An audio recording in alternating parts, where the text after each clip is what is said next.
वाहिगुरु जी का खालसा वाहिगुरु जी की फतेह। परम सन्मानयोग सतगुਰਾਂ ਦੇ ਚਰਨਾਂ ਵਿੱਚ ਜੁੜ ਬੈਠੇ ਰੱਬ ਰੂਪ ਗੁਰਮੁਖ ਸਤਸੰਗੀ ਜਨ, ਸਤਿਗੁਰੂ ਜੀ ਦੀ ਰਹਿਮਤ ਬਖਸ਼ਿਸ਼ ਦਾ ਸਦਕਾ ਗੁਰੂ ਦਰ ਤੇ ਜੁੜਨ ਦਾ ਸੁਭਾਗ ਸਮਾਂ ਨਸੀਬ ਹੋਇਆ। ਸਤਿਗੁਰੂ ਜੀ ਦੀ ਇਲਾਹੀ ਅੰਮ੍ਰਿਤਮਈ ਬਾਣੀ ਦਾ ਕੀਰਤਨ ਗੁਰੂ ਦੇ ਪਿਆਰੇ ਕੀਰਤਨੀਆਂ ਪਾਸੋਂ ਆਪ ਜੀ ਨੇ ਸਰਵਣ ਕੀਤਾ। ਗੁਰੂ ਦਰ ਤੇ ਜੁੜ ਕੇ ਗੁਰੂ ਦੀ ਬਾਣੀ ਦੁਆਰਾ ਵਾਹਿਗੁਰੂ ਨਾਲ ਜੁੜਨ ਦਾ, ਸਾਂਝ ਪਾਉਣ ਦਾ ਨਿਮਾਣਾ ਜਿਹਾ ਯਤਨ ਉਪਰਾਲਾ ਕਰ ਰਹੇ ਹਾਂ। ਸਤਿਗੁਰੂ ਗੁਰੂ ਅਰਜਨ ਦੇਵ ਮਹਾਰਾਜ ਅੱਜ ਦੇ ਇਸ ਪਾਵਨ ਬਚਨ ਅੰਦਰ ਸੋਝੀ ਦਿੰਦਿਆਂ ਹੋਇਆਂ ਸਮਝਾਉਂਦੇ ਨੇ। ਸਤਿਗੁਰੂ ਕਹਿੰਦੇ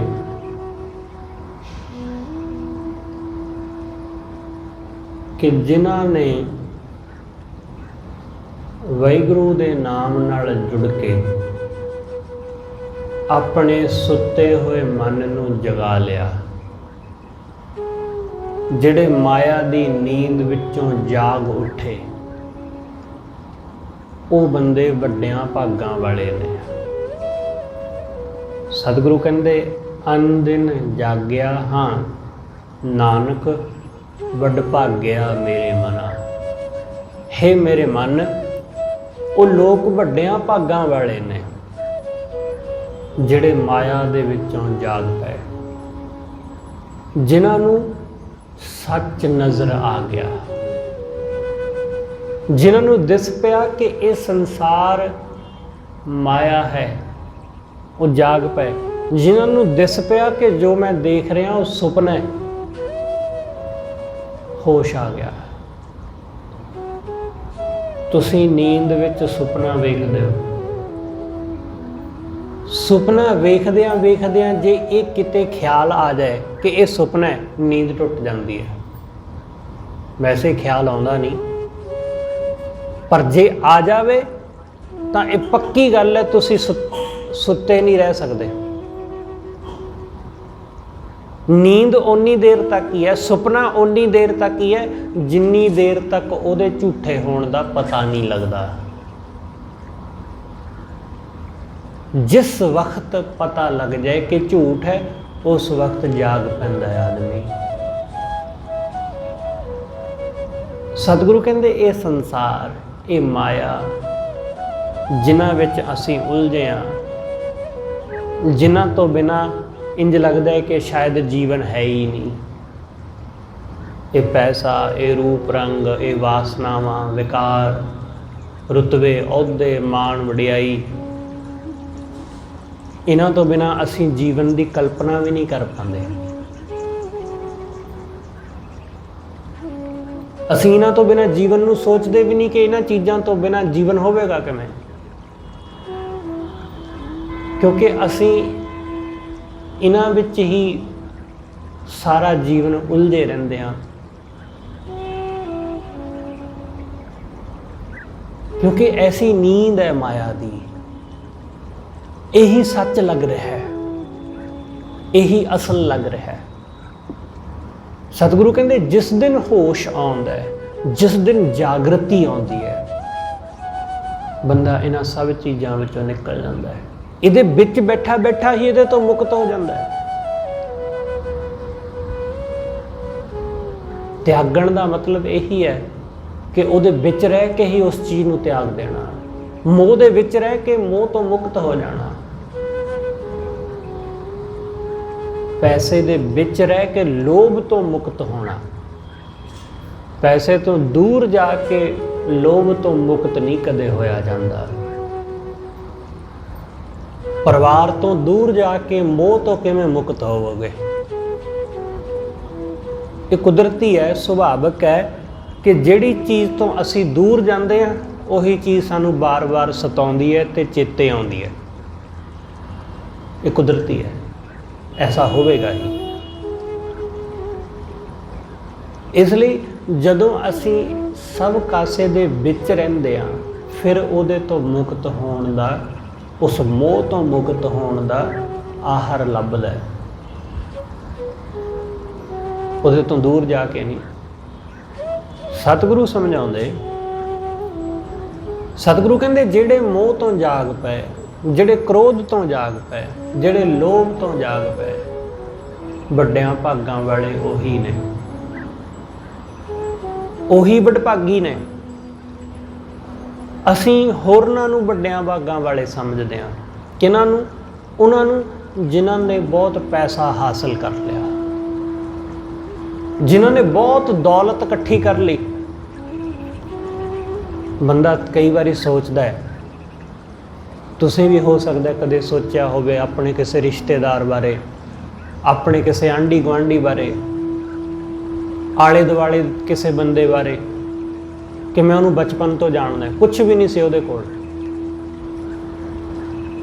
ਹੌਲੀ ਹੌਲੀ ਉਹ ਕਿੰਨਾ ਅਮੀਰ ਹੋ ਗਿਆ।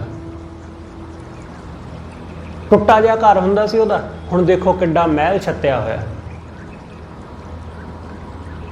ਭਾਗ ਜਾਗ ਪਏ ਇਹਦੇ, ਦੌਲਤ ਮਿਲ ਪਈ ਇਹਨੂੰ। ਅਸੀਂ ਦੌਲਤਮੰਦ ਨੂੰ ਵਡਭਾਗੀ ਗਿਣਦੇ ਹਾਂ। ਜੇ ਇਹ ਨਹੀਂ ਤਾਂ ਫਿਰ ਅਸੀਂ ਕਹਿੰਦੇ ਹਾਂ ਕਿ ਜਿਹਦੇ ਘਰ ਔਲਾਦ ਹੈ ਉਹ ਵੱਡਿਆਂ ਭਾਗਾਂ ਵਾਲਾ ਹੈ। ਕੌਣ ਕਹਿੰਦਾ? ਜਿਹਦੇ ਕੋਲ ਨਹੀਂ ਹੈ ਉਹ ਕਹਿੰਦਾ। ਉਹ ਕਹਿੰਦਾ ਹਮੇਸ਼ਾ ਐਸਾ ਹੁੰਦਾ ਹੈ ਕਿ ਜਿਹੜੀ ਚੀਜ਼ ਸਾਡੇ ਕੋਲ ਨਹੀਂ ਹੈ, ਦੂਸਰੇ ਕੋਲ ਹੈ, ਅਸੀਂ ਉਹਦੇ ਸੰਬੰਧ ਵਿੱਚ ਕਹਿੰਦੇ ਹਾਂ ਕਿ ਉਹ ਬੰਦਾ ਬੜਾ ਵਧੀਆ ਹੈ, ਉਹ ਬੰਦਾ ਚੰਗਾ ਹੈ, ਉਹ ਵੱਡਿਆਂ ਭਾਗਾਂ ਵਾਲਾ, ਉਹ ਕਿਸਮਤ ਵਾਲਾ। ਕਿਉਂ? ਕਿਉਂਕਿ ਉਹਦੇ ਕੋਲ ਹੈ, ਮੇਰੇ ਕੋਲ ਨਹੀਂ ਹੈ। ਅਸੀਂ ਹਮੇਸ਼ਾ ਦੂਸਰਿਆਂ ਨੂੰ ਇਸ ਢੰਗ ਨਾਲ ਹੀ ਦੇਖਦੇ ਹਾਂ। ਅਸੀਂ ਦੁਨੀਆ ਨੂੰ ਇਵੇਂ ਹੀ ਦੇਖਦੇ ਹਾਂ। ਪਰ ਸਤਿਗੁਰੂ ਦਾ ਦੁਨੀਆ ਨੂੰ, ਸੰਸਾਰ ਨੂੰ ਦੇਖਣ ਦਾ ਨਜ਼ਰੀਆ ਇਹ ਨਹੀਂ ਹੈ। ਸਤਿਗੁਰੂ ਨੇ ਪੈਸੇ ਵਾਲਿਆਂ ਨੂੰ ਵਡਭਾਗੀ ਨਹੀਂ ਕਿਹਾ।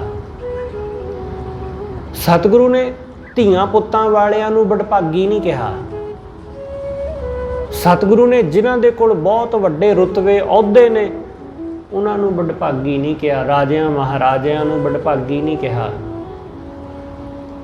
ਰਾਜਿਆਂ ਮਹਾਰਾਜਿਆਂ ਦੇ ਘਰਾਂ ਵਿੱਚ ਜੰਮਣ ਵਾਲੇ ਸ਼ਹਿਜ਼ਾਦਿਆਂ ਨੂੰ, ਸ਼ਹਿਜ਼ਾਦੀਆਂ ਨੂੰ, ਉਹਨਾਂ ਨੂੰ ਵੱਡਿਆਂ ਭਾਗਾਂ ਵਾਲੇ ਨਹੀਂ ਕਿਹਾ। ਜਿਹੜਾ ਕੋਈ ਬੰਦਾ ਬਹੁਤ ਚਤੁਰ ਹੈ, ਬਹੁਤ ਬੁੱਧੀਵਾਨ ਹੈ, ਬੜਾ ਗਿਆਨੀ ਹੈ, ਉਸ ਨੂੰ ਗੁਰੂ ਨੇ ਵਡਭਾਗੀ ਨਹੀਂ ਕਿਹਾ। ਸਤਿਗੁਰੂ ਨੇ ਵਡਭਾਗੀ ਉਸ ਨੂੰ ਕਿਹਾ ਜਿਹੜਾ ਮਾਇਆ ਦੇ ਵਿੱਚੋਂ ਜਾਗ ਪਿਆ, ਜਿਹੜਾ ਕਾਮ ਕ੍ਰੋਧ ਦੇ ਨੀਂਦ ਵਿੱਚੋਂ ਉੱਠਣ ਲਈ ਤਿਆਰ ਹੋ ਗਿਆ, ਜਿਹਦੇ ਮਨ ਅੰਦਰ ਜਾਗਰਣ ਦੀ ਇੱਛਾ ਪੈਦਾ ਹੋ ਗਈ, ਜਿਹਦੇ ਮਨ ਅੰਦਰ ਇਹ ਮਾਇਆ ਝੂਠ ਹੈ ਇਹ ਖਿਆਲ ਉਪਜ ਗਿਆ, ਉਹ ਵਡਭਾਗੀ। ਇਸ ਕਰਕੇ ਸਤਿਗੁਰੂ ਕਹਿੰਦੇ ਵਡਭਾਗੀ ਨਾਨਕ ਵਡਭਾਗਿਆ ਮੇਰੇ ਮਨਾ, ਉਹ ਵੱਡਿਆਂ ਭਾਗਾਂ ਵਾਲਾ। ਸਤਿਗੁਰੂ ਕਹਿੰਦੇ ਮਿਲ ਹਰ ਜਸ ਗਾਈਐ ਹਾਂ, ਮਿਲ ਕੇ ਭਾਈ ਵਾਹਿਗੁਰੂ ਦਾ ਜਸ ਗਾਵੋ ਜੇ ਵੱਡਿਆਂ ਭਾਗਾਂ ਵਾਲੇ ਬਣਨਾ ਚਾਹੁੰਦੇ ਹੋ। ਖਿਆਲ ਰੱਖਣਾ, ਅਸੀਂ ਬੜੇ ਅਜੀਬ ਲੋਕ ਹਾਂ। ਅਸੀਂ ਰੱਬ ਦਾ ਜਸ ਵੀ ਇਸੇ ਕਰਕੇ ਕਰਨਾ ਚਾਹਾਂਗੇ ਕਿ ਰੱਬ ਦਾ ਨਾਮ ਲੈਣ ਨਾਲ, ਉਹਦਾ ਸਿਮਰਨ ਕਰਨ ਨਾਲ ਦੌਲਤ ਮਿਲ ਜਾਏ। ਸਾਡੀ ਨਾ ਬੜੀ ਇਹ ਦਿੱਕਤ ਹੈ ਕਿ ਸਾਡੇ ਦਿਮਾਗ ਵਿੱਚ ਜਿਹੜੀ ਗੱਲ ਬੈਠੀ ਹੁੰਦੀ ਹੈ ਅਸੀਂ ਉਸੇ ਚੀਜ਼ ਲਈ ਜੁੜਦੇ ਹਾਂ। ਬੰਦੇ ਦਾ ਸੁਭਾਅ ਹੀ ਕੁਛ ਐਸਾ ਹੈ। ਇਸ ਲਈ ਗੁਰੂ ਨੇ ਗੱਲ ਸਾਨੂੰ ਕੋਈ ਹੋਰ ਸਮਝਾਈ ਹੁੰਦੀ ਹੈ, ਸਾਡਾ ਮਨ ਸਮਝ ਕੁਝ ਹੋਰ ਲੈਂਦਾ ਹੈ। ਗੁਰੂ ਨੇ ਸਮਝਾਇਆ ਕਿ ਜਿਹਦੇ ਕੋਲ ਵਾਹਿਗੁਰੂ ਦਾ ਨਾਮ ਹੈ ਉਹ ਵੱਡਿਆਂ ਭਾਗਾਂ ਵਾਲਾ ਹੋ ਜਾਂਦਾ ਹੈ। ਅਸੀਂ ਸਮਝ ਲਿਆ, ਸੁਣ ਲਿਆ, ਪਰ ਉਹਦਾ ਮਤਲਬ ਕੀ ਲਿਆ ਅਸੀਂ ਉਹਦਾ ਮਤਲਬ ਲਿਆ ਕਿ ਵਾਹਿਗੁਰੂ ਦਾ ਨਾਮ ਜਪਾਂਗੇ, ਵਡਭਾਗੀ ਹੋ ਜਾਵਾਂਗੇ, ਧਨ ਮਿਲ ਜਾਏਗਾ। ਸਾਡੀ ਸੂਈ ਫਿਰ ਧਨ ਤੇ ਹੀ ਅੜੀ, ਅਸੀਂ ਫਿਰ ਉੱਥੇ। ਮਨ ਬੜਾ ਚਲਾਕ ਹੈ ਸਾਡਾ। ਅਸਲ ਵਿੱਚ ਕੀ ਗੱਲ ਹੈ, ਜੋ ਸਾਡੇ ਕੌਨਸ਼ੀਅਸ ਸਬਕੌਨਸ਼ੀਅਸ ਮਾਈਂਡ ਵਿੱਚ ਗੱਲ ਵਸ ਗਈ, ਜੋ ਸਾਡੇ ਚੇਤਨ ਤੇ ਅਚੇਤਨ ਵਿੱਚ ਗੱਲ ਵਸੀ ਹੋਈ ਹੈ। ਅਚੇਤਨ ਮਨ ਵਿੱਚ, ਚੇਤਨ ਮਨ ਵਿੱਚ ਹੋ ਸਕਦਾ ਹੈ ਕਿ ਐਸਾ ਨਾ ਹੋਵੇ, ਪਰ ਅਚੇਤਨ ਮਨ ਵਿੱਚ ਕਿਤੇ ਨਾ ਕਿਤੇ ਇਹ ਮਨ ਗੱਲ ਵਸੀ ਹੈ ਕਿ ਮਾਇਆ ਬਿਨਾਂ ਸਰਨਾ ਨਹੀਂ, ਚੀਜ਼ਾਂ ਬਿਨਾਂ ਗੁਜ਼ਾਰਾ ਨਹੀਂ ਹੋਣਾ। ਮਨ ਵਿੱਚ ਬਹੁਤ ਗਹਿਰੇ ਸਬਕੌਨਸ਼ੀਅਸ ਵਿੱਚ ਇਹ ਗੱਲ ਬੜੀ ਗਹਿਰੀ ਬੈਠੀ ਹੋਈ ਹੈ। ਇਸ ਕਰਕੇ ਕਈ ਵਾਰੀ ਲੋਕ ਕਹਿੰਦੇ ਨੇ ਕਿ ਮੈਂ ਕਿਸੇ ਦਾ ਬੁਰਾ ਕਰਨਾ ਨਹੀਂ ਚਾਹੁੰਦਾ, ਪਰ ਮੇਰੇ ਕੋਲ ਹੋ ਜਾਂਦਾ ਹੈ, ਕਿਉਂਕਿ ਸਬਕੌਨਸ਼ੀਅਸ ਵਿੱਚ, ਅਚੇਤਨ ਮਾਈਂਡ ਵਿੱਚ ਉਹ ਸਾਰਾ ਕੁਝ ਕੂੜ ਕਵਾੜ ਭਰਿਆ ਪਿਆ। ਇਸ ਕਰਕੇ ਸਤਿਗੁਰੂ ਸਮਝਾਉਂਦੇ, ਸਤਿਗੁਰੂ ਕਹਿੰਦੇ ਮਿਲ ਕੇ ਭਾਈ ਵਾਹਿਗੁਰੂ ਦਾ ਜਸ ਕਰੋ। ਮਿਲ ਕੇ, ਮਿਲ ਹਰ ਜਸ ਗਾਈਐ, ਹਾਂ ਮਿਲੋ, ਬੈਠੋ, ਵਾਹਿਗੁਰੂ ਦਾ ਜਸ ਕਰੋ, ਪਰਮੇਸ਼ਰ ਦੇ ਗੁਣ ਗਾਵੋ, ਉਹਦੀ ਸਿਫਤ ਸਲਾਹ ਕਰੋ। ਅਸੀਂ ਜਦੋਂ ਮਿਲਦੇ ਬੈਠਦੇ ਹਾਂ ਤਾਂ ਕੀ ਕਰਦੇ ਹਾਂ? ਆਪਣੇ ਪਰਿਵਾਰ ਨਾਲ, ਆਪਣੇ ਮਿੱਤਰਾਂ ਸੱਜਣਾ ਰਿਸ਼ਤੇਦਾਰਾਂ ਨਾਲ ਬੈਠ ਕੇ ਸਾਡੇ ਕੋਲ ਰੱਬ ਦਾ ਜਸ ਕਿੱਥੋਂ ਹੁੰਦਾ ਹੈ? ਜਰਾ ਵਿਚਾਰੋ ਕਿ ਅਸੀਂ ਰੱਬ ਦਾ ਜਸ ਕਰਦੇ ਹਾਂ, ਉਹਦੀ ਸਿਫਤ ਸਲਾਹ ਕਰਦੇ ਹਾਂ? ਬਿਲਕੁਲ ਨਹੀਂ। ਸਾਡੇ ਕੋਲ ਹੋਰ ਹੀ ਬਹੁਤ ਗੱਲਾਂ ਨੇ। ਰਿਸ਼ਤੇਦਾਰ ਇਕੱਠੇ ਹੁੰਦੇ ਨੇ, ਖਾਂਦੇ ਪੀਂਦੇ ਨੇ, ਨੱਚਦੇ ਗਾਉਂਦੇ ਨੇ, ਬਸ। ਰੱਬ ਦੀ ਗੱਲ ਕੌਣ ਕਰਦਾ ਹੈ? ਪਰਮੇਸ਼ਰ ਦੀ ਗੱਲ ਕੌਣ ਕਰਦਾ ਹੈ?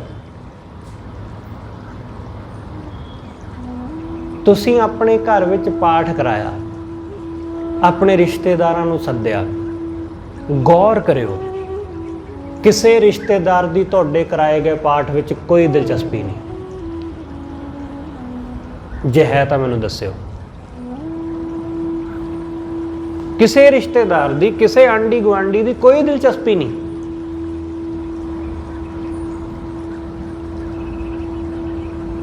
ਬਸ ਰੀਤ ਹੈ ਕਿ ਲੋਕ ਰੀਤ ਹੈ ਕਿ ਚਲੋ ਸੱਦਿਆ ਤੇ ਜਾ ਆਉਂਦੇ ਆ।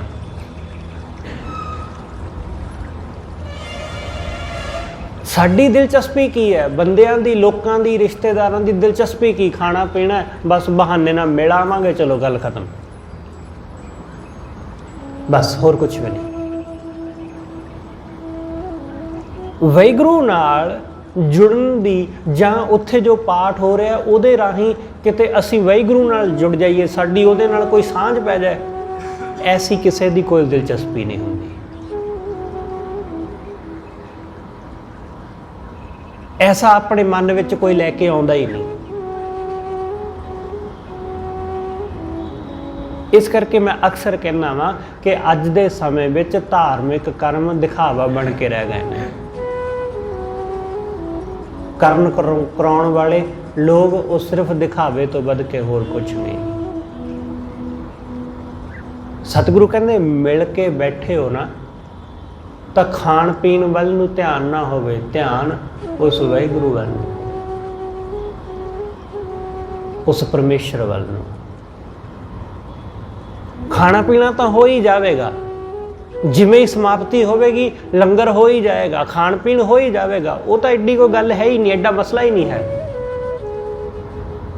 ਮਸਲਾ ਤਾਂ ਇਹ ਹੈ ਕਿ ਜਿਹਦੀ ਸ਼ਰਨ ਵਿੱਚ ਅਸੀਂ ਆ ਕੇ ਬੈਠੇ ਹਾਂ, ਜੋ ਅਸੀਂ ਪਾਠ ਸੁਣ ਰਹੇ ਹਾਂ ਜਾਂ ਸੁਣਨ ਆਏ ਹਾਂ, ਜਿਸ ਪਾਠ ਵਾਸਤੇ ਸਾਨੂੰ ਸੱਦਿਆ ਗਿਆ, ਉਸ ਨੂੰ ਸੁਣ ਕੇ ਅਸੀਂ ਵਾਹਿਗੁਰੂ ਨਾਲ ਜੁੜ ਸਕੀਏ।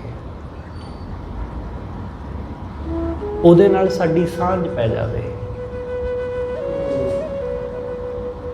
ਬਾਕੀ ਚੀਜ਼ਾਂ ਤਾਂ ਉਹ ਤਾਂ ਮਿਲ ਹੀ ਜਾਣਗੀਆਂ ਬਾਅਦ ਵਿੱਚ। ਉਹ ਤਾਂ ਕੋਈ ਬੰਦਾ ਸ਼ੁਰੂ 'ਚ ਆ ਜਾਏ, ਕੋਈ ਵਿਚਕਾਰ ਆ ਜਾਏ, ਕੋਈ ਸਮਾਪਤੀ ਤੇ ਆ ਜਾਏ, ਕੋਈ ਬਿਲਕੁਲ ਲੰਗਰ ਵਰਤ ਤੇ ਆ ਜਾਏ, ਲੰਗਰ ਤਾਂ ਉਹਨੂੰ ਮਿਲ ਹੀ ਜਾਣਾ।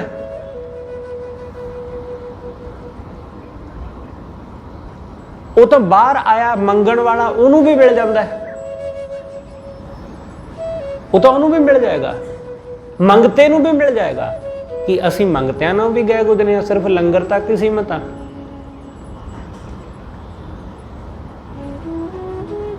ਸਾਡਾ ਮਤਲਬ, ਸਾਡਾ ਮਕਸਦ ਉਸ ਰੂਹ ਦੀ ਖੁਰਾਕ ਨੂੰ ਹਾਸਲ ਕਰਨਾ ਹੈ।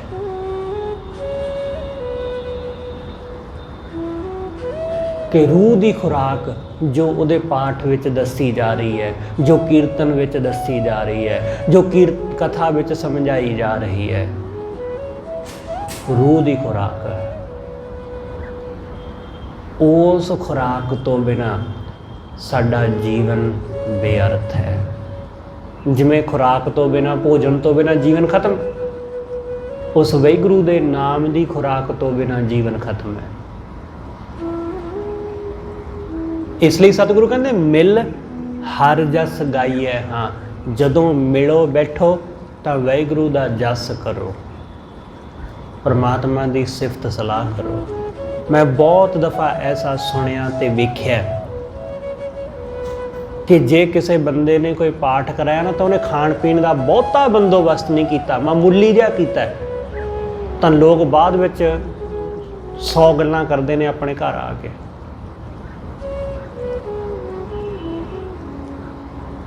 ਮੈਂ ਤੁਹਾਨੂੰ ਕਿਹਾ ਨਾ ਕਿ ਪਾਠ ਵਿੱਚ ਕਿਸੇ ਦੀ ਕੋਈ ਦਿਲਚਸਪੀ ਨਹੀਂ। ਲੋਕ ਹਜ਼ਾਰਾਂ ਗੱਲਾਂ ਕਰਦੇ ਨੇ ਆ ਕੇ। ਕਿਉਂ?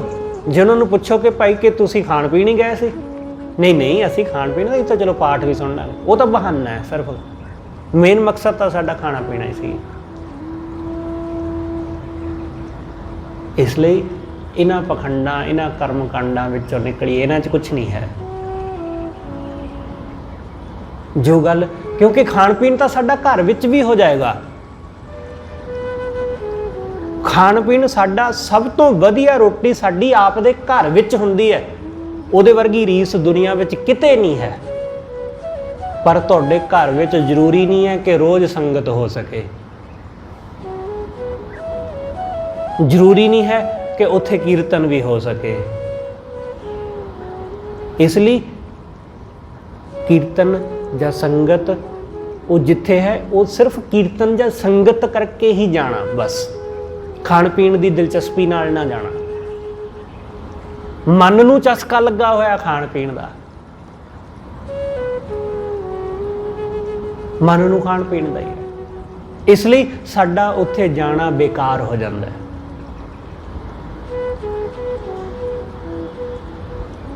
ਸਤਿਗੁਰੂ ਕਹਿੰਦੇ ਗੁਰੂ ਦੀ ਸੰਗਤ ਵਿੱਚ ਜਾਂ ਜਦੋਂ ਵੀ ਤੁਸੀਂ ਰੱਬ ਦੇ ਪਿਆਰਿਆਂ ਨਾਲ ਬੈਠੋ, ਗੁਰਮੁਖਾਂ ਨਾਲ ਬੈਠੋ, ਕਿਸੇ ਦੇ ਘਰ ਜਾਓ, ਪਾਠ ਤੇ ਕੀਰਤਨ ਸੁਣਨ, ਕਥਾ ਸੁਣਨ, ਤਾਂ ਸਿਰਫ ਤੇ ਸਿਰਫ ਵਾਹਿਗੁਰੂ ਦੇ ਸ਼ਬਦ, ਉਹਦੇ ਜਸ, ਉਹਦੀ ਸਿਫਤ ਸਲਾਹ ਦੇ ਵਿੱਚ ਹੀ ਦਿਲਚਸਪੀ ਹੋਵੇ।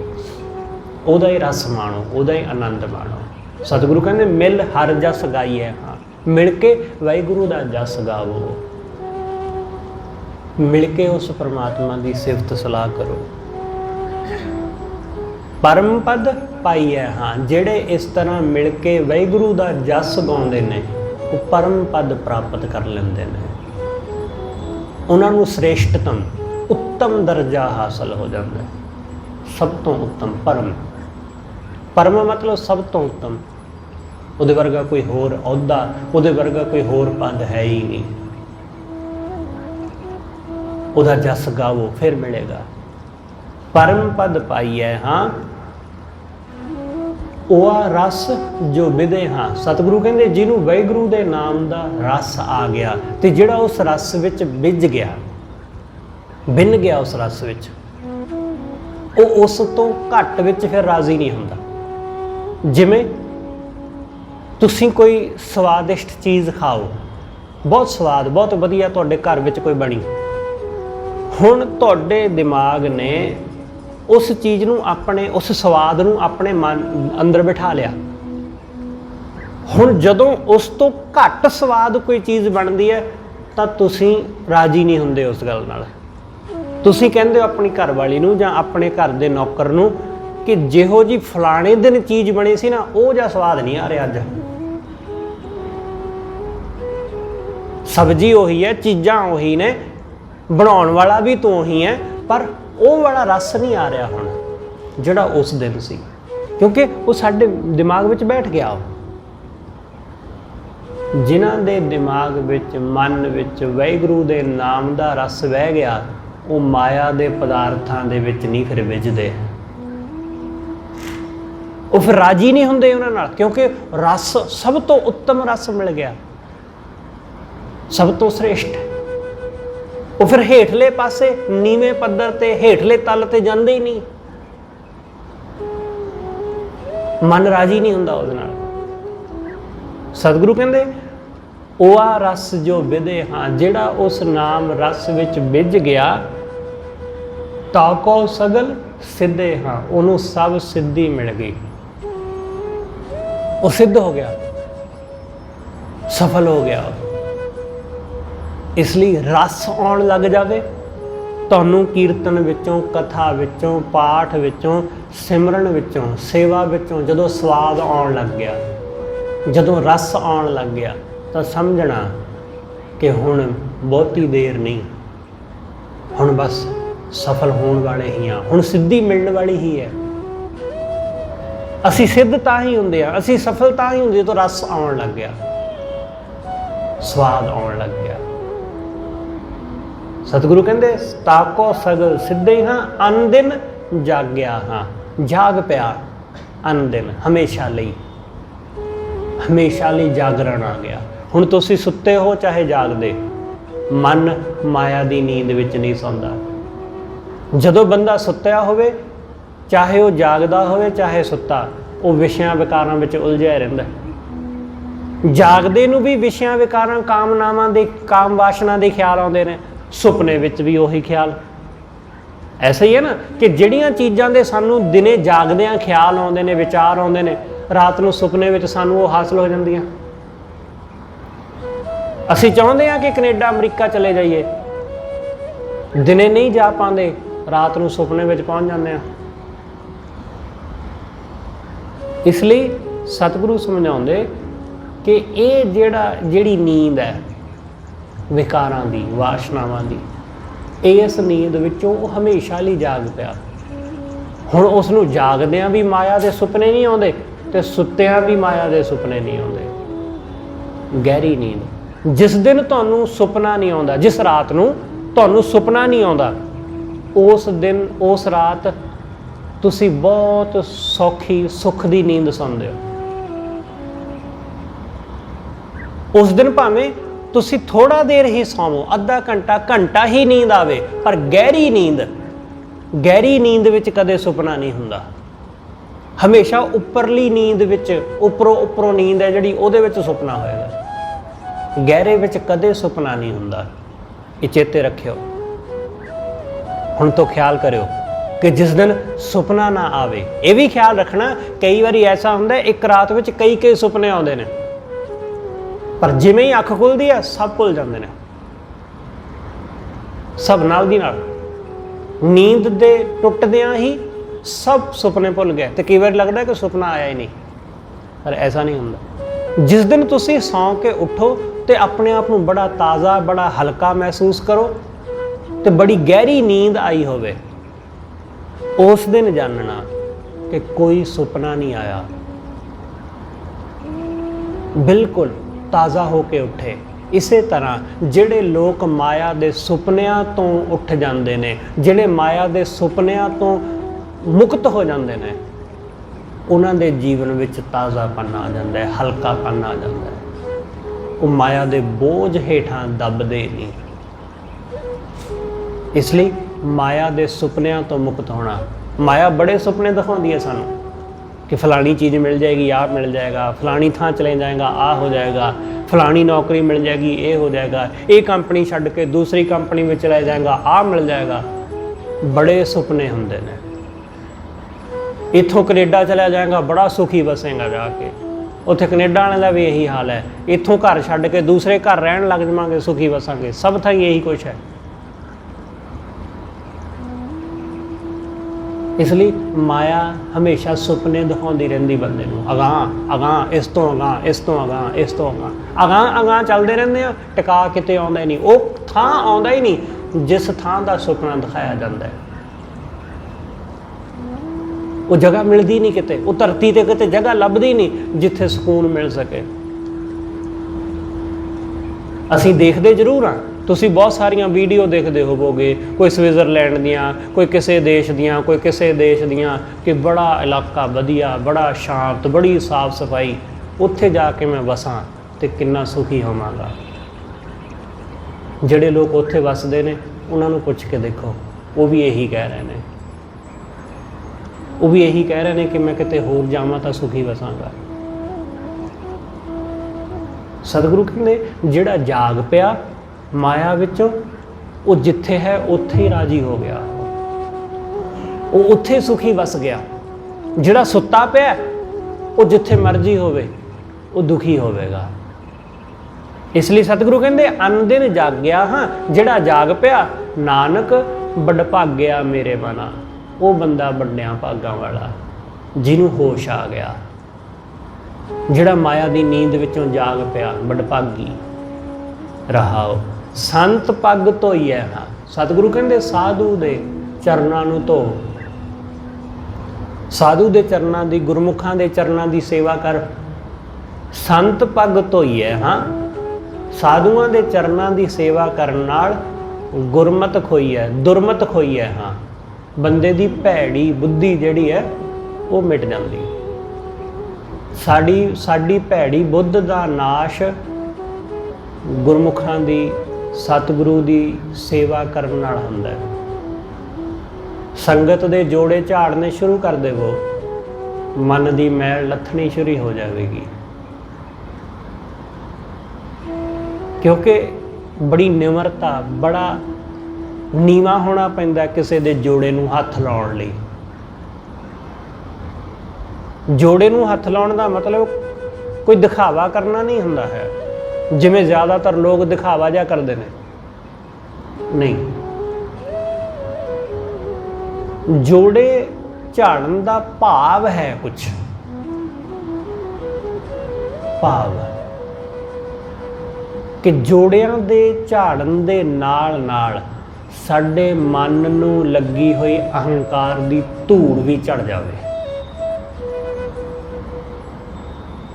साडे मन अंदर जिहड़ी बड़ी हौमे दी धूड़ चढ़ी पई है ना, वो लथ जाए। जो गंद लगा है साडे मन नूं, काम क्रोध दा, वासनावां दा, हौमे दा, वो लथे। तो लथेगा तां ही जदों असीं नीवें हुंदे हां, जदों असीं नीवें पासे नूं वगदे हां। सतगुरु कहंदे संत पग धोईए, गुरु दे पैरां नूं धो, गुरु दे चरनां नूं धो। दुरमत खोईए हाँ, भैड़ी मत दूर हो जाती। दासां रेन होए हाँ, वाहिगुरू दे दासां दी रेण हो जा। रेण जिमें रेण नूं, मिट्टी नूं कोई पैरां थल्ले कुचल के भी लंघ जाए, मिट्टी नाराज थोड़ी हुंदी। मिट्टी ने कदे गुस्सा किया कि भाई तू मैनू अपने पैर थल्ले दे गया? वो कदे नाराज़ नहीं हुंदी। बस इस तरह कोई मान अपमान कर जाए तो कदे कोई नाराज़गी नहीं। कोई मंदा बोल गया, कोई गल नहीं, मन विच कुछ है ही नहीं, बोल गया तो ठीक है भाई, बोल गया की करिए। बिल्कुल रेण होने का मतलब इस ढंग नाल हो जाना, निमर कि कुछ नहीं, जिमें कुछ होया ही ना होवे। इसलिए मिट्टी नूं, रेण नूं कोई फर्क नहीं पैंदा। कोई उसनूं पैर थल्ले कुचल देवे, जां उहनूं कोई हत्थ ते चुक लवे, जां उहनूं कोई मत्थे ते ला लवे। मत्थे ते लाउण नाल रेण दी कीमत नहीं वध जांदी, ते पैर हेठां कुचलण नाल रेण दा कुछ घट नहीं जांदा। वो तो मिट्टी दी मिट्टी होई रहिंदी है, चाहे जो जैसा मर्जी कर लो उहनूं। ਉਹਨੇ ਮਿੱਟੀ ਹੋਏ ਰਹਿਣਾ, ਚਾਹੇ ਉਹਨੂੰ ਮੱਥੇ ਤੇ ਲਾ ਲਓ, ਚਾਹੇ ਉਹਨੂੰ ਪੈਰਾਂ ਥੱਲੇ ਕੁਚਲ ਦਿਓ। ਜਦੋਂ ਇਸ ਢੰਗ ਨਾਲ ਸਾਡੇ ਅੰਦਰ ਨਿਮਰਤਾ ਆ ਜਾਂਦੀ ਹੈ ਕਿ ਕੋਈ ਸਾਨੂੰ ਆਦਰ ਦੇ ਕੇ ਬਹੁਤ ਉੱਚਾ ਕਰ ਦੇਵੇ ਤਾਂ ਵੀ ਕੋਈ ਫਰਕ ਨਾ ਪਵੇ, ਤੇ ਕੋਈ ਸਾਡਾ ਨਿਰਾਦਰ ਕਰਕੇ ਬਹੁਤ ਨੀਵਾਂ ਕਰ ਜਾਵੇ ਤਾਂ ਵੀ ਕੋਈ ਫਰਕ ਨਾ ਪਵੇ। ਅਸੀਂ ਵੈਸੇ ਦੇ ਵੈਸੇ ਹੀ ਰਹਿੰਦੇ, ਤਾਂ ਅਸੀਂ ਵੈਸੇ ਹੀ ਹਾਂ। ਕੋਈ ਸਾਡੇ ਗਲ ਵਿੱਚ ਫੁੱਲਾਂ ਦਾ ਹਾਰ ਪਾ ਗਿਆ ਤਾਂ ਵੀ ਅਸੀਂ ਉਹੀ ਹਾਂ, ਕੋਈ ਸਾਡੀ ਨਿਰਾਦਰੀ ਕਰ ਗਿਆ ਤਾਂ ਵੀ ਅਸੀਂ ਉਹੀ ਹਾਂ। ਬਦਲੇ ਕੁਛ, ਸਾਡੇ ਮਨ ਵਿੱਚ ਕੁਛ ਬਦਲਾਵ ਆ ਜਾਂਦਾ ਹੈ। ਆਦਰ ਕਰਨ ਵਾਲਾ ਸਾਨੂੰ ਚੰਗਾ ਲੱਗਣ ਲੱਗ ਜਾਂਦਾ ਹੈ, ਨਿਰਾਦਰ ਕਰਨ ਵਾਲਾ ਸਾਨੂੰ ਬੁਰਾ ਲੱਗਣ ਲੱਗ ਜਾਂਦਾ ਹੈ। ਇਸ ਕਰਕੇ ਮਿੱਟੀ ਸਾਡੇ ਨਾਲੋਂ ਉੱਤਮ ਹੈ, ਕਿਉਂਕਿ ਉਸ ਨੂੰ ਆਦਰ ਕਰਨ ਵਾਲਾ ਵੀ ਉਹੋ ਜਿਹਾ ਲੱਗਦਾ ਹੈ, ਉਹਨੂੰ ਨਿਰਾਦਰ ਕਰਨ ਵਾਲਾ ਵੀ ਉਹੋ ਜਿਹਾ ਲੱਗਦਾ ਹੈ। ਸਤਿਗੁਰੂ ਕਹਿੰਦੇ ਨੇ ਨਾ ਸੁਖਮਨੀ ਸਾਹਿਬ ਵਿੱਚ, ਗੁਰੂ ਅਰਜਨ ਦੇਵ ਮਹਾਰਾਜ, ਸਤਿਗੁਰੂ ਕਹਿੰਦੇ ਜਿਵੇਂ ਧਰਤੀ ਹੈ, ਧਰਤੀ ਦੇ ਵਿੱਚ ਕੋਈ ਬਹੁਤ ਵਧੀਆ ਫੁੱਲ ਲਾ ਦੇਵੇ ਧਰਤੀ ਤਾਂ ਵੀ ਉਹੋ ਜਿਹੀ ਹੈ, ਕੋਈ ਧਰਤੀ ਦੇ ਉੱਤੇ ਉਜਾੜ ਪਾ ਦੇਵੇ ਧਰਤੀ ਤਾਂ ਵੀ ਉਹੋ ਜਿਹੀ। ਸਤਿਗੁਰੂ ਕਹਿੰਦੇ ਕੋਈ ਬਹੁਤ ਵਧੀਆ ਖੁਸ਼ਬੂਦਾਰ ਚੀਜ਼ਾਂ ਲਾ ਦੇਵੇ, ਚੰਦਨ ਦਾ ਛਿੜਕਾਅ ਕਰ ਦੇ, ਧਰਤੀ ਵੈਸੀ ਹੀ ਹੈ। ਐਸਾ ਭਾਵ, ਐਸਾ ਜੀਵਨ,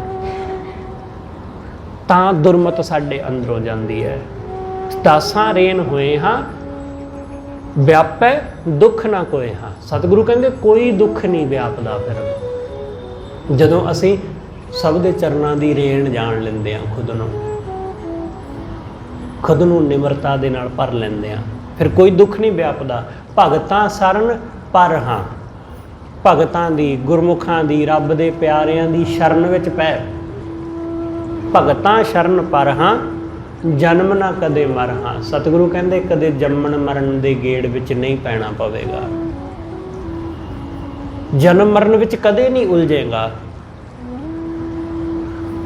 ਅਸਥਿਰ ਸੇ ਪਏ ਹਾਂ, ਉਹ ਬੰਦੇ ਸਥਿਰ ਹੋ ਗਏ, ਹਮੇਸ਼ਾ ਰਹਿਣ ਵਾਲੇ ਹੋ ਗਏ। ਉਹ ਕੌਣ? ਹਰ ਹਰ ਜਿਨ ਜਪ ਲਏ ਮੇਰੇ ਮਨਾ, ਜਿਨ੍ਹਾਂ ਨੇ ਵਾਹਿਗੁਰੂ ਨੂੰ ਜਪ ਲਿਆ। ਹੇ ਮਨ, ਜਿਨ੍ਹਾਂ ਨੇ ਪਰਮੇਸ਼ਰ ਨੂੰ ਸਿਮਰਿਆ ਉਹ ਸਥਿਰ ਹੋ ਗਏ, ਉਹਨਾਂ ਦਾ ਨਾਮ ਹਮੇਸ਼ਾ ਲਈ ਇਸ ਸੰਸਾਰ ਵਿੱਚ ਰਹਿ ਪਿਆ, ਉਹਨਾਂ ਦਾ ਹੀ ਨਾਮ ਰਹਿੰਦਾ ਹੈ ਇਸ ਜਗਤ ਵਿੱਚ, ਉਹਨਾਂ ਦਾ ਹੀ, ਜਿਹੜੇ ਉਸ ਵਾਹਿਗੁਰੂ ਨੂੰ ਜਪਦੇ ਨੇ। ਹੌਲੀ ਹੌਲੀ ਸਾਡਾ ਨਾਮ ਮਿਟ ਜਾਂਦਾ ਹੈ। ਸਾਨੂੰ ਆਪਣੀਆਂ ਕਿੰਨੀਆਂ ਕੁ ਪੀੜ੍ਹੀਆਂ ਯਾਦ ਨੇ, ਆਪਣੇ ਦਾਦੇ ਦਾ ਨਾਮ ਯਾਦ ਹੈ, ਅੱਜ ਦੇ ਸਮੇਂ ਵਿੱਚ ਤਾਂ ਦਾਦੇ ਦਾ ਯਾਦ ਹੈ, ਇਹੀ ਬਹੁਤ ਵੱਡੀ ਗੱਲ ਹੈ। ਪੜਦਾਦੇ ਦਾ ਤਾਂ ਚਲੋ ਬਹੁਤ ਦੂਰ ਦੀ ਗੱਲ ਰਹਿ ਗਈ। ਅੱਜ ਕੱਲ੍ਹ ਤਾਂ ਇੰਨਾ ਹੀ ਬੜੀ ਵੱਡੀ ਗੱਲ ਹੈ, ਵੱਡੀ ਪ੍ਰਾਪਤੀ ਹੈ ਕਿ ਹਾਂ ਜੀ ਪੋਤੇ ਨੂੰ ਦਾਦੇ ਦਾ ਨਾਂ ਯਾਦ ਹੈ। ਅਗਾਂਹ ਪਿਛਲੀ ਪੀੜ੍ਹੀ ਦਾ ਪੜਦਾਦਾ ਉਹ ਕੌਣ ਜਾਣਦਾ ਹੈ? ਭੁੱਲ ਗਏ, ਸਭ ਭੁੱਲ ਭੁਲਾ ਗਏ। ਸਾਡੇ ਕੋਲ ਤਾਂ ਤਸਵੀਰਾਂ ਵੀ ਨਹੀਂ ਹੈਗੀਆਂ ਉਹਨਾਂ ਦੀਆਂ, ਆਪਣੇ ਦਾਦੇ ਪੜਦਾਦਿਆਂ ਦੀਆਂ। ਇਸ ਲਈ ਹੌਲੀ ਹੌਲੀ ਮਿਟ ਜਾਂਦਾ ਸਭ। ਅਗਲੀ ਪੀੜ੍ਹੀ ਆਵੇਗੀ, ਸਾਡੀਆਂ ਤਸਵੀਰਾਂ ਪਈਆਂ ਹੋਣਗੀਆਂ, ਹੌਲੀ ਹੌਲੀ ਸੁੱਟ ਦੇਗੀ ਕਿ ਕੂੜ ਕਵਾੜ ਹੈ, ਕੁਛ ਨਹੀਂ, ਛੱਡੋ। ਮਿਟ ਜਾਂਦੇ ਨੇ ਨਾਮ ਹੌਲੀ ਹੌਲੀ। ਇਸ ਤਰ੍ਹਾਂ ਭੁੱਲ ਭੁਲਾਈ ਜਾਵਾਂਗੇ, ਸਾਡਾ ਚੇਤਾ ਵੀ ਭੁੱਲ ਜਾਏਗਾ ਕਿ ਕੋਈ ਫਲਾਣਾ ਆਦਮੀ ਹੈਗਾ ਵੀ ਸੀ ਧਰਤੀ ਤੇ, ਸਾਡੇ ਗੁਆਂਢ ਵਿੱਚ ਕੋਈ ਰਹਿੰਦਾ ਸੀ, ਕਿਉਂਕਿ ਉੱਥੇ ਬਦਲ ਜਾਣਗੇ ਲੋਕ ਸਭ। ਇਸ ਲਈ ਸਤਿਗੁਰੂ ਕਹਿੰਦੇ ਜਿਨ੍ਹਾਂ ਨੇ ਵਾਹਿਗੁਰੂ ਦਾ ਨਾਮ ਜਪ ਲਿਆ, ਅਸਥਿਰ ਸੇ ਪਏ ਹਾਂ, ਉਹ ਹਮੇਸ਼ਾ ਰਹਿਣ ਵਾਲੇ ਹੋ ਗਏ, ਉਹਨਾਂ ਨੂੰ ਹਮੇਸ਼ਾ ਯਾਦ ਕੀਤਾ ਜਾਂਦਾ ਹੈ। ਹਰ ਹਰ ਜਿਨ ਜਪ ਲਏ ਮੇਰੇ ਮਨਾ, ਸਾਜਨ ਮੀਤ ਤੂੰ ਹਾਂ। हे ਸੱਚੇ ਪਾਤਸ਼ਾਹ, ਮੇਰਾ ਸਾਜਨ, ਮੇਰਾ ਮੀਤ ਤੂੰ ਹੀ ਹੈ, ਤੂੰ ਹੀ ਮੇਰਾ ਸਭ ਕੁਛ ਹੈ। ਸਾਜਨ ਮੀਤ ਤੂੰ ਹਾਂ, ਨਾਮ ਦ੍ਰਿੜਾਏ ਮੂੰਹ ਹਾਂ। ਤੂੰ ਮੈਨੂੰ ਵਾਹਿਗੁਰੂ ਦਾ ਨਾਮ ਦ੍ਰਿੜਾਉਂਦਾ ਹੈ, ਤੂੰ ਹੀ ਪਰਮੇਸ਼ਰ ਦਾ ਨਾਮ ਮੈਨੂੰ ਦ੍ਰਿੜ ਕਰਾਇਆ। हे ਸਤਿਗੁਰੂ, ਤੂੰ ਹੀ ਹੈ ਮੇਰਾ ਸਭ ਕੁਛ, ਤੂੰ ਹੀ ਮੈਨੂੰ ਸੱਚ ਤੋਂ ਜਾਣੂ ਕਰਾਇਆ, ਮੈਨੂੰ ਸੋਝੀ ਦਿੱਤੀ, ਅਕਲ ਦਿੱਤੀ ਮੈਨੂੰ ਮੂਰਖ ਨੂੰ। ਤੂੰ ਹੀ ਮੇਰਾ ਸਾਜਨ, ਮੇਰਾ ਮਿੱਤਰ ਹੈ, ਤਿਸ ਬਿਨ ਨਾਹੀ ਕੋਏ ਹਾਂ। ਤੂੰ ਹੀ ਮੈਨੂੰ ਸਮਝਾਇਆ ਕਿ ਵਾਹਿਗੁਰੂ ਤੋਂ ਬਿਨਾਂ ਕੋਈ ਨਹੀਂ ਹੈ। ਬਾਕੀ ਸਭ ਚੀਜ਼ਾਂ ਇੱਥੇ ਹੀ ਖਤਮ ਹੋ ਜਾਂਦੀਆਂ, ਪਰ ਉਹ ਵਾਹਿਗੁਰੂ ਹਮੇਸ਼ਾ ਰਹਿੰਦਾ ਹੈ, ਉਹੀ ਹੈ ਜਿਹੜਾ ਸਾਡੇ ਨਾਲ ਨਿਭਦਾ ਹੈ। ਤਿਸ ਬਿਨ ਨਾਹੀ ਕੋਏ ਹਾਂ, ਮਨੈ ਅਰਾਧ सोए हाँ। इसलिए अपने मन विच उस नूं आराध है, जिन्हें हमेशा रहना है, जो साडी रूह का साथी बनेगा, उस नूं अपने हिरदे विच वसा। मनै आराध सोए हाँ, निमख ना विसरै हाँ। एक निमख वास्ते, निमख हुंदा अख झमकण दा टाइम, जिन्ना अख झपकण नूं समा लगदा है इन्ना, इन्नी देर वास्ते भी वो वाहिगुरू विसरे ना। निमख ना विसरै हाँ, तिस बिन क्यों सरै हाँ। सतगुरु कहंदे उहदे तो बिना किवें सरे, उहदे तो बिना किवें गुजारा होवे। जिवें असीं कहंदे आ कि जी फलानी चीज़ तो बिना गुजारा नहीं हो सकता, अज दे समय विच इन्नी क चीज़ नाल गुजारा नहीं हुंदा। सतगुरु कहंदे वाहिगुरू तो बिना गुजारा नहीं हो सकता। तिस बिन क्यों सरे, किवें सरे उहदे बिना, उहदे बिना नहीं सरदा। वो तो लाजमी है, वो तो सब तो साडी मुढ़ली लोड़ है। बाकी सब चीज़ां तो बिना जिवें सर जांदा है, पर रोटी तो बिना नहीं साडा सरदा।